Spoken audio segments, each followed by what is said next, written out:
গত 15 বছর কেউ নিরাপদ ছিল না, না হিন্দু, না মুসলিম, না খ্রিস্টান, না বৌদ্ধ, কেউ নিরাপদ ছিল না। হ্যাঁ, নিরাপদ ছিল যারা আওয়ামী লীগের রাজনীতির সঙ্গে যুক্ত, যারা আওয়ামী লীগের লুটপাটের সঙ্গে যুক্ত, আওয়ামী লীগের ভাগ বাটোয়ারার সঙ্গে যুক্ত, তারা নিরাপদ ছিল। যারা 15 বছর এই ফ্যাসিস্ট সরকারের বিরুদ্ধে সত্য উচ্চারণে কোনোদিন দ্বিধা করেন নাই। আমরা বাংলাদেশে দেখেছি যখনই আওয়ামী লীগ সরকার ক্ষমতায় এসছে তখনই তারা হিন্দু নিপীড়ন, বাংলাদেশের সংখ্যালঘিষ্ঠ যারা আছেন, সংখ্যায় যারা কম আছেন, তাদের উপরে নিপীড়ন অব্যাহতভাবে করেছে। আমরা নাসিরনগর দেখেছি, রামু দেখেছি, ঠাকুরগাঁ দেখেছি, কলমাকান্দা দেখেছি, কুমিল্লা দেখেছি, রংপুর দেখেছি। পুরো বাংলাদেশে টেকনাফ থেকে তেতুলিয়া আমরা দেখেছি পুজোর সময় আসলেই একটা আতঙ্কিত অবস্থা বিরাজ করে। এবং তারা তো দাবি করে তারা অসাম্প্রদায়িক দল, তারা দাবি করে তারা বাংলাদেশের সকল ধর্মের মানুষের রক্ষাকর্তা, কিন্তু তাদের সময় যেইভাবে আমার সংখ্যালঘু ভাই বোনেরা নির্যাতনের শিকার হয়েছে, বাংলাদেশের ইতিহাসে এরকম ধারাবাহিক নির্যাতন আর কারো সময় কখনো হয়নি।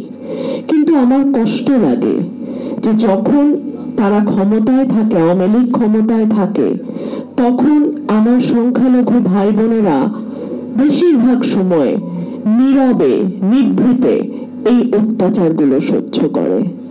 আমার কষ্ট লাগে যখন আমরা অন্যান্য সংগঠনগুলোকে দেখি তারা নীরব দর্শকের ভূমিকা পালন করে। আমি হিন্দু মহাজোটকে আমার অন্তরের অন্তঃস্থল থেকে ধন্যবাদ জানাই, আমার অন্তরের অন্তঃস্থল থেকে কৃতজ্ঞতা জানাই। ওনারা কিন্তু 15 বছরে একদিনও সত্য উচ্চারণে দ্বিধান্বিত হন নাই। ওনারা কিন্তু যেই লক্ষ্য এবং উদ্দেশ্যে ওনারা গঠিত হয়েছেন, সেই লক্ষ্য এবং উদ্দেশ্য থেকে এক মুহূর্তের জন্য ওনারা পিছপা হন নাই।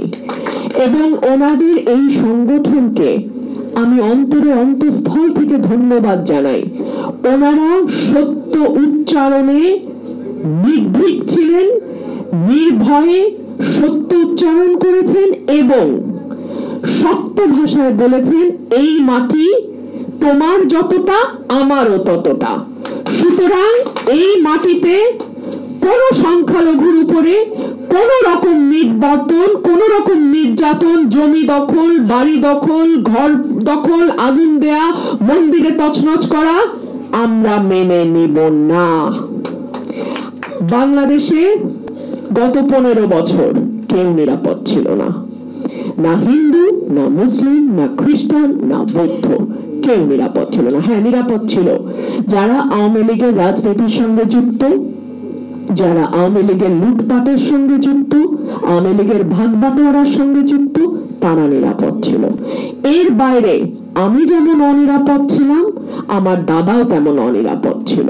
সুতরাং ধর্মটা আওয়ামী লীগ ব্যবহার করেছে এমন ভাবে, কারণ তারা জানে যে বেশিরভাগ সংখ্যালঘু ভোট তাদের ব্যাগে যাবে, বেশিরভাগ সংখ্যালঘু ভোট তাদের ঘরেই যাবে।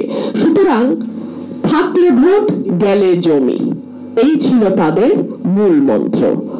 না হলে বলেন গোপালগঞ্জের কোটালীপাড়া শেখ হাসিনার নির্বাচনী এলাকা, সেখানে তার পেয়ারের বেনজির কি করে সংখ্যালঘুদের বিঘার পর বিঘা জায়গা দখল করে? 1 টাকাও দেয় নাই, একদম কোনো টাকা পয়সা না, কিচ্ছু না, তারা বিঘার পর বিঘা জায়গা দখল করেছে। আপনারা কি মনে করেন যে যদি আওয়ামী লীগের সমর্থন না থাকতো, যদি 1 নম্বরের ইশারা না থাকতো, সংখ্যালঘুদের এই জায়গা দখল করা বেনজিরের পক্ষে সম্ভব হতো? হতো না।